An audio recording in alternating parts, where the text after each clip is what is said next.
God told me to warn you. Chosen one, this is not a normal moment. And this is not a message you stumbled into by accident.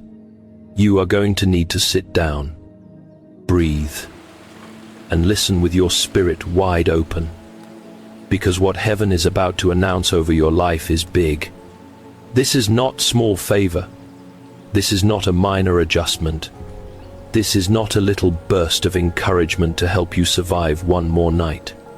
No, this is a line being drawn in the spirit between what was and what is about to begin.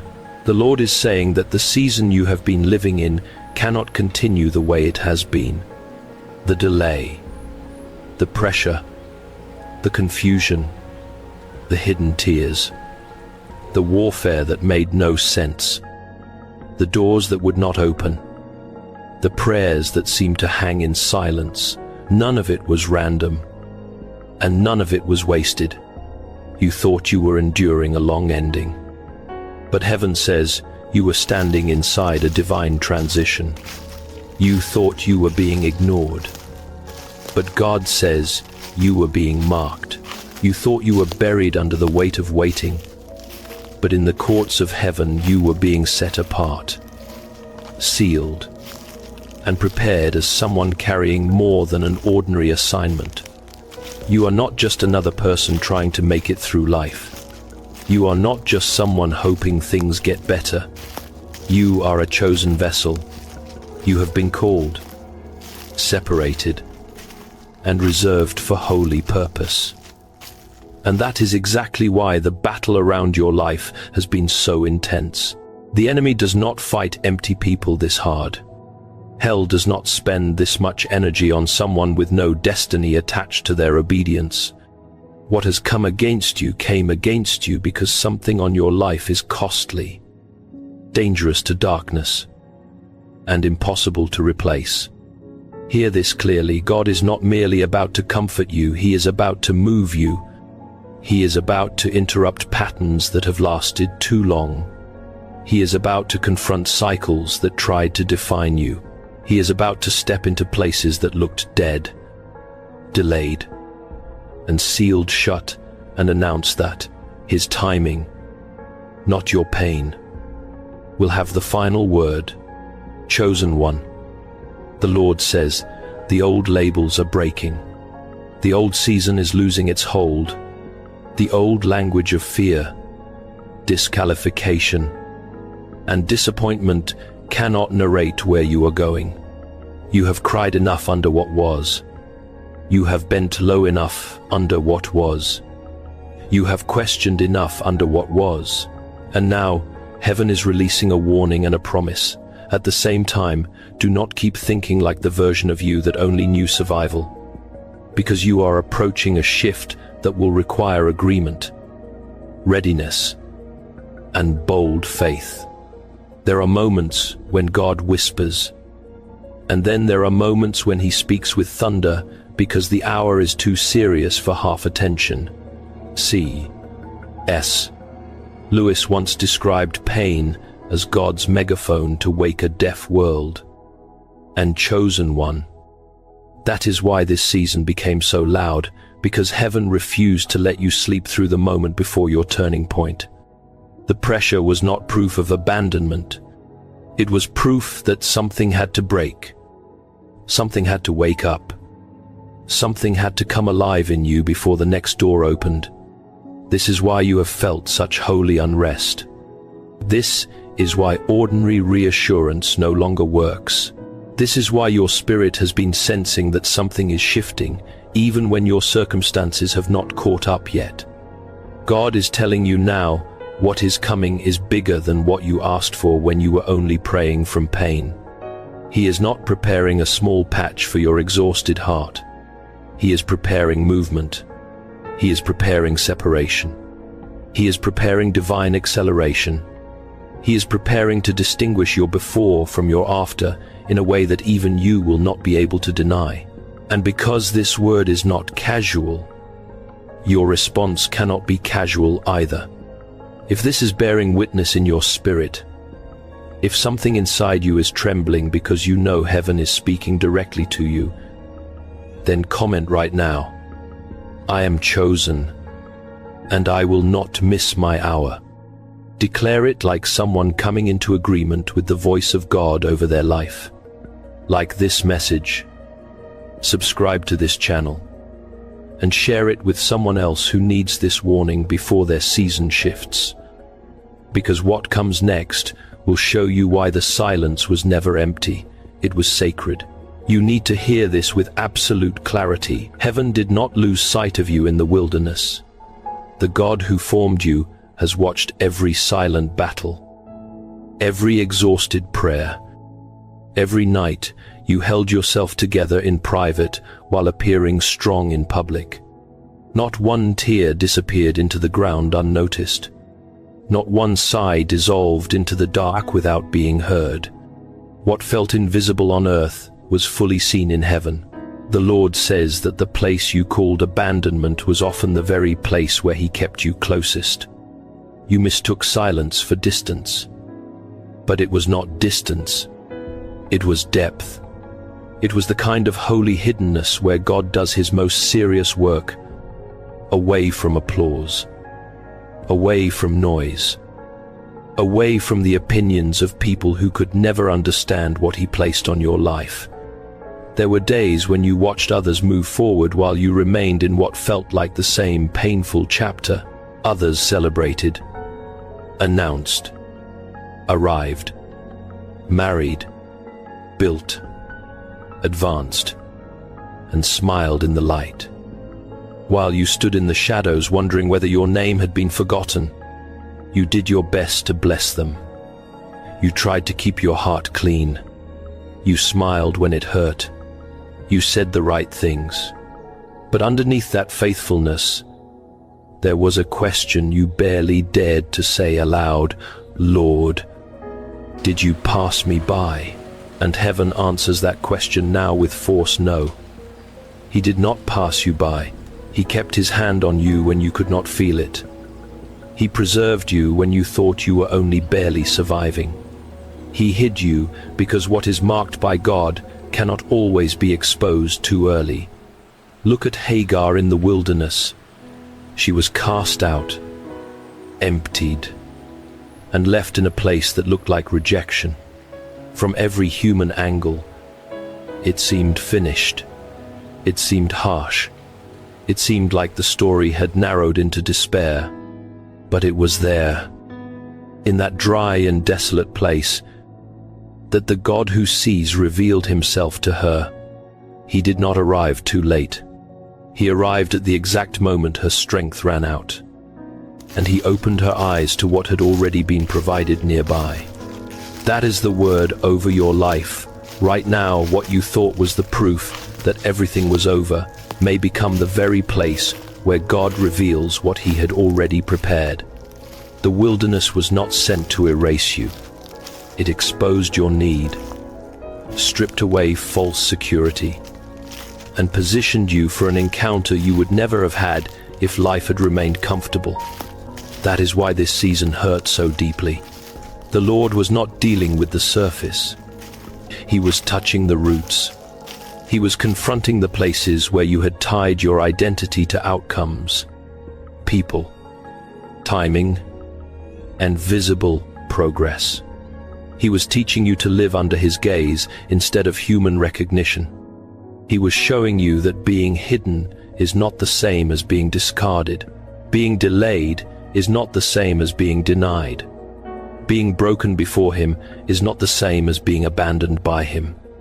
In fact, some of the deepest evidence of His nearness appears when every earthly support is removed and His voice becomes the only thing holding you together. That is why your story cannot be measured by public milestones alone. Heaven measures differently. Heaven watches who keeps praying when nothing changes. Heaven watches who still bows when no reward is visible. Heaven watches who refuses to let bitterness take root when disappointment has every reason to harden the heart. And that has been your hidden offering. You were not doing nothing. You were becoming someone. You were being shaped into a vessel that does not collapse when external comfort disappears. You were learning how to hear God in dry places, trust Him in unanswered places, and remain faithful in unseen places. That kind of formation is expensive. And it does not happen in shallow seasons. It happens in the wilderness. It happens in the tension. It happens where pride dies and dependence becomes real. So no, heaven has not ignored you. Heaven has been dealing with you too personally, too carefully, too deeply to abandon you now. And if the wilderness has been this sacred, then what comes after it will have to carry a weight your old self could never have handled. That is why the next part matters. Because the delay was never empty time, it was consecration, what you called delay. Heaven called consecration. What you thought was a cruel pause was, in truth, a holy process. The Lord did not leave you standing still because He had nothing to say. He held you in place because He was dealing with things too deep to rush. You were asking for movement, but God was working on weight.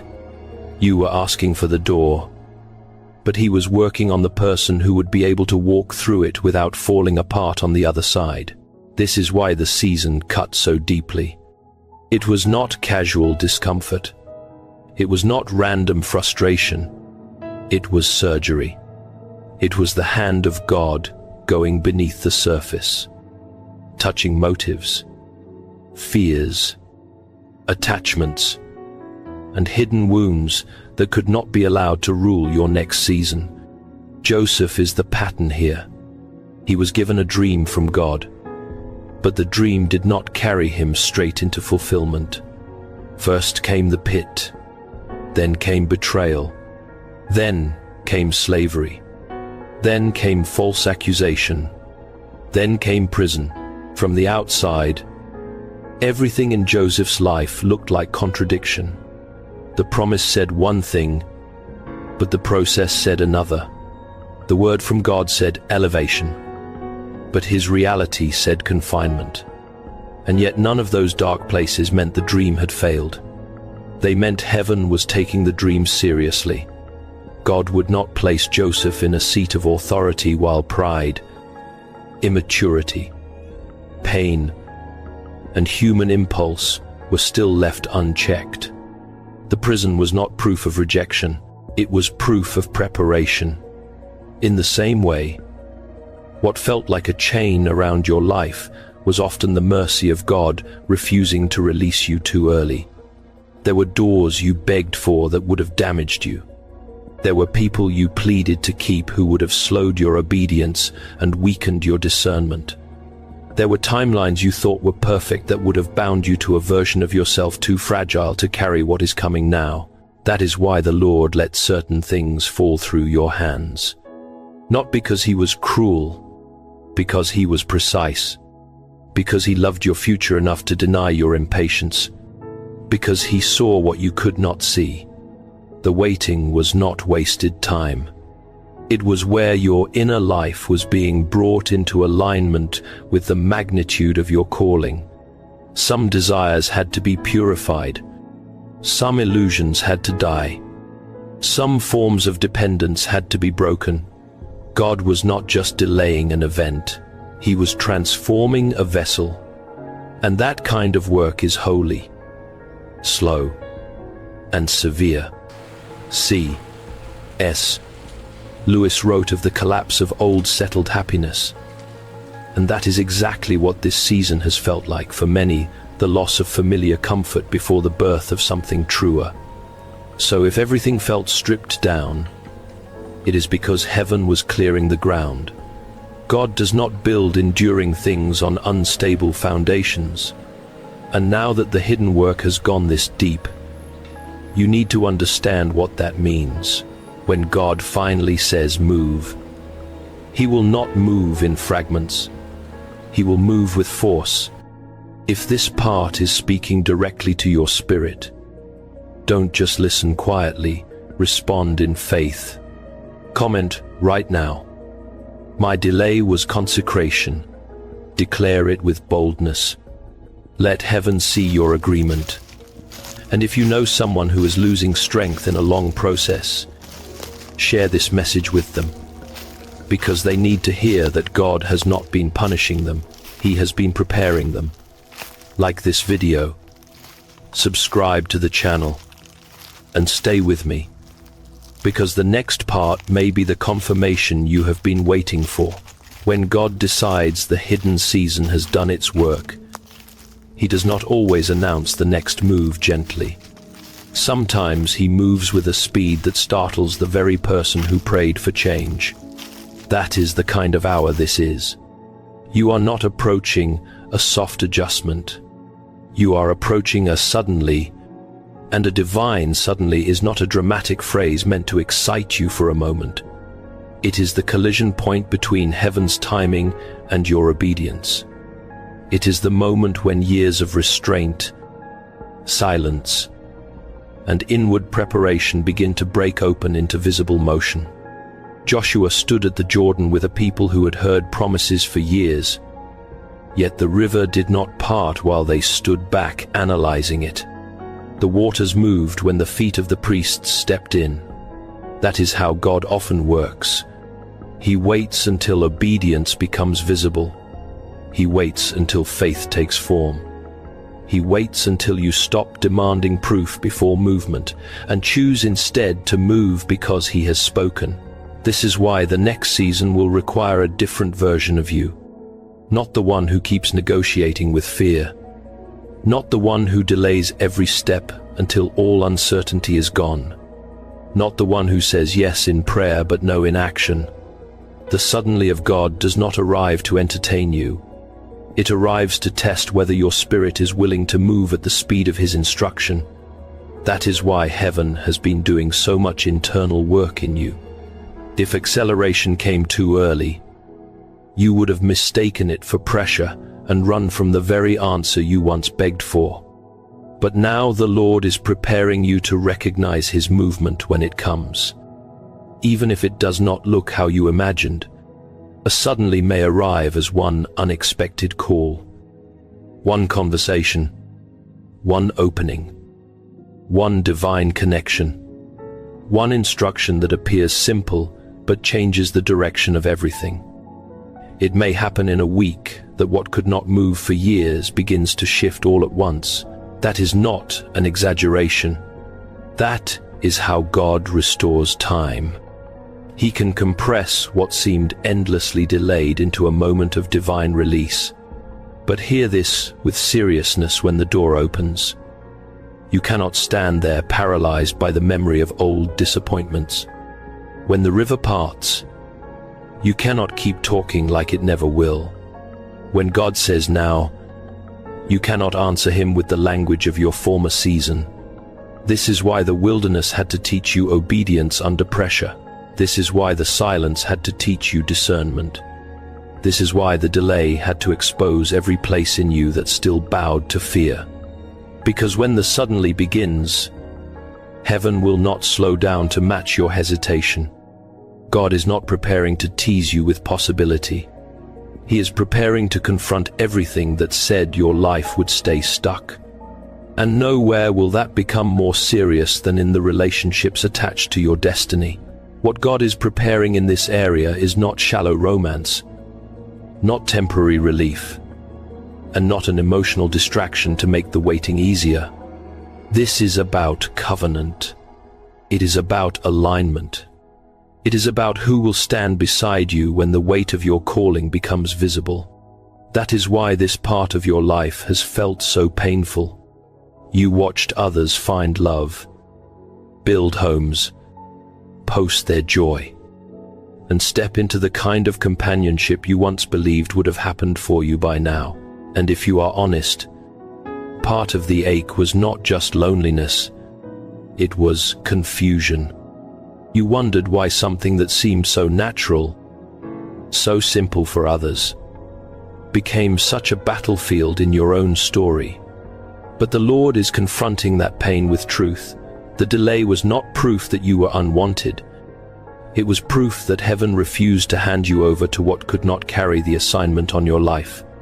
Ruth did not arrive in Boaz's field by random chance. What looked ordinary on the surface was divine arrangement underneath. God was already weaving provision, protection, timing, and covenant together before either of them could see the full picture. That is the pattern over your life. You are not being asked to chase what is real. You are being prepared to recognize what God has ordained. And that requires more than chemistry. It requires healing. It requires maturity. It requires spiritual weight. The wrong relationship can do more than break your heart. It can drain your discernment, confuse your identity, weaken your prayer life, distort your standards, and tie your future to someone who has no capacity to honor where God is taking you. That is why some relationships had to collapse. That is why some almost connections fell apart at the edge of becoming something serious. That is why some doors in love closed so sharply it left you stunned. It was not always punishment. Sometimes it was rescue. Sometimes it was the mercy of God cutting off what your emotions were willing to tolerate but your destiny could not survive. The Lord is not writing a rushed love story for you. He is guarding a covenant that must be strong enough to carry warfare, purpose, sacrifice, obedience, and glory. He is not merely preparing someone to admire you. He is preparing someone who can stand with you, pray with you, build with you, endure with you, and remain faithful when the cost of obedience gets high. And while He has been working on you, He has also been working on them. He has been confronting their immaturity, exposing their patterns, purifying their motives, and teaching them what love looks like when it is submitted to God instead of driven by need. So, do not call it absence when heaven calls it preparation. Do not call it rejection when God calls it protection. The delay here has been severe because the covenant attached to your life is costly. And if God has guarded this part of your story so carefully, then you need to understand something deeper. His restoration was never meant to stop at relationships alone. If you feel God exposing the truth about covenant in your life, then respond right now. Come on. God is guarding my covenant. Or declare, I will not settle for less than God's will. Let that be your public agreement with what heaven is doing behind the scenes. Like this video, subscribe, and share it with someone whose heart has been wounded by broken relationships. Because they need to know that some endings were not rejection, they were rescue. Stay with me, because what comes next is bigger than love alone. God is about to speak over every other area of your life. This word does not stop at relationships, because heaven is not restoring one corner of your life while leaving the rest in ruins. God is dealing with the whole structure. He is touching your finances, your health, your calling, your work, your daily bread, and the private areas where you have quietly wondered whether anything will ever move again. Some have been grieving over love, but others have been grieving over bills, exhausted bodies, stalled careers, and dreams that once burned brightly but now feel buried under survival. Yet the Lord says none of those places are beneath His attention. None of them have been marked miscellaneous in heaven. Every closed area has been seen. Every delayed area has been measured. Every weak area is under the hand of God. Think of the widow of Zarephath. She was not standing in abundance. She was standing at the edge of depletion, holding almost nothing, preparing for what she thought would be the end. But when the word of the Lord met her in that place, scarcity did not have the final say. God did not merely give her comfort for the day. He sustained her through a season that should have crushed her. That is how heaven works. The Lord does not always begin by giving excess. He begins by reordering trust. He teaches you to stop bowing to what looks empty and start responding to what He has spoken. For many, the delay in provision was not just about money. It was about training your spirit not to worship stability more than obedience. For many, the delay in healing was not just about the body. It was about God exposing inner exhaustion, accumulated grief, hidden stress, and patterns that could not be carried into the next season untouched. For many, the delay in calling was not because you missed your destiny. It was because heaven refused to let you build your life on the wrong foundation, in the wrong room, with the wrong motives. C.S. Lewis once wrote, "You can't get second things by putting them first." That is the tension so many have lived through. You wanted the breakthrough, but God wanted the order. You wanted the answer, but He wanted the alignment. You wanted the open door, but He was restoring the inner structure that would keep you from collapsing after you walked through it. So hear this now. God is not withholding to destroy you. He is arranging, correcting, and preparing to release what fits His purpose for your life.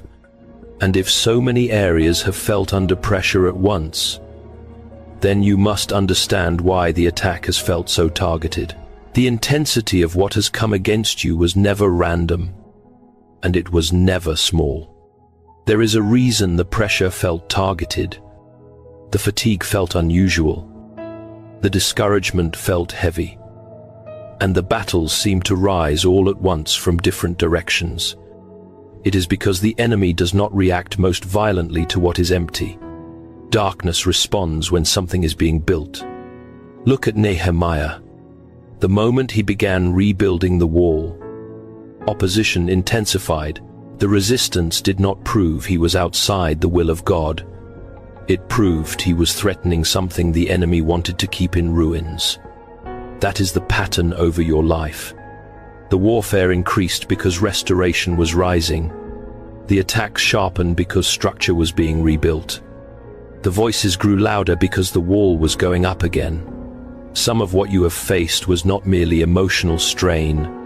It was strategic interference. Confusion at the wrong time. Weariness at the wrong time.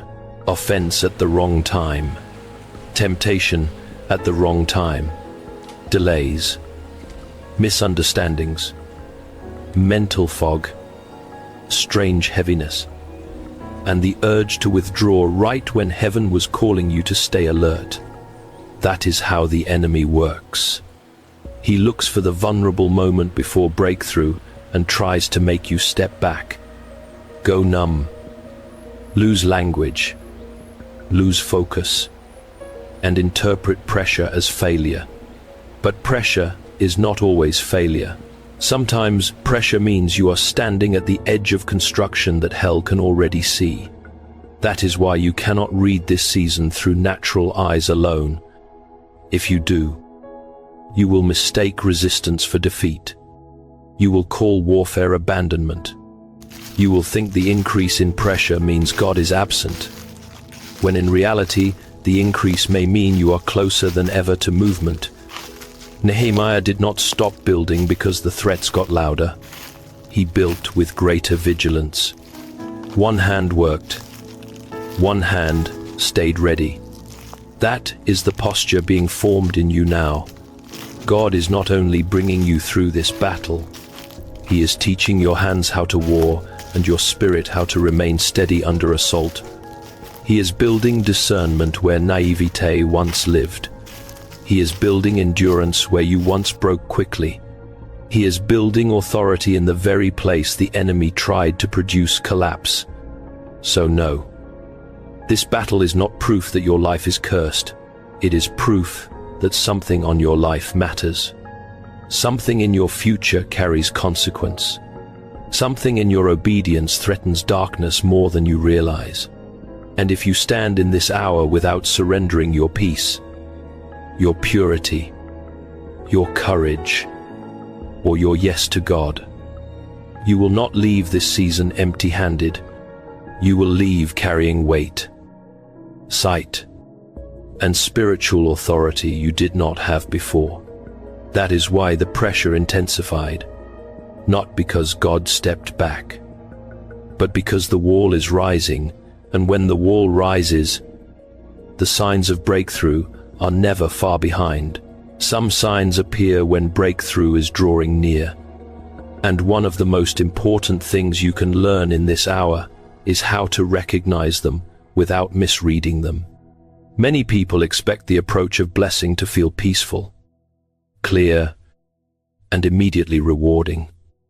But often the first evidence of movement in the spirit feels uncomfortable. The pressure increases, the resistance sharpens, the fatigue becomes